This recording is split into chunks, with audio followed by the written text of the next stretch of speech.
Yo, what's up mga kahabi? Ayan, magandang araw sa inyong lahat. Ayan, may bago na naman tayong mga alaga. So, ayan, kumuha tayo ng mga breeder na guppies from Davao. So, may dala din tayong mga goldfish. So, ilalagay natin to dun sa mini fish shop natin. So, ayan, sa mga kahabi natin dito sa Lang North, Cotabato, ayan, visit lang kayo sa mini fish shop natin. So ayan, mga breeder size na to mga kahabi. Konti lang to, nasa 30 pieces lang to. Ayan, napakalupit, napaka-solid. Ayan, maraming salamat sa iyo boss. Ayan, shout out kay boss Jomer Godoyo. Ayan, salamat boss, napaka-solid ng mga goldfish mo. Shout out din kay Lods Mark TV. Ayan Lods, ayan, na-meet din kita. So nakapag-change water tayo. Ayan, para laging maganda yung condition nila. Ayan, tinanggal natin yung mga dumi dun sa ilalim. Mahilig sa mga ganito, ayan. PM nyo lang ako.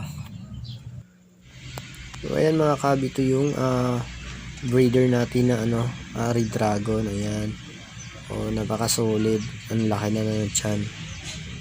Trio lang tong kinuha natin mga kabi kasi budget man muna tayo.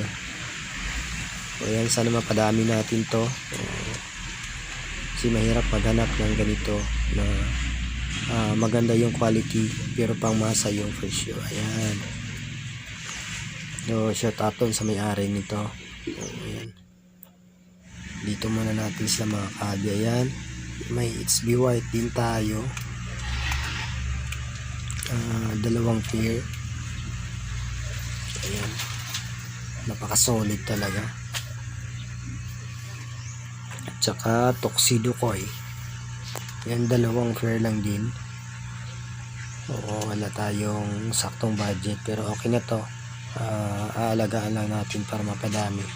O may din tayo, platinum dombo.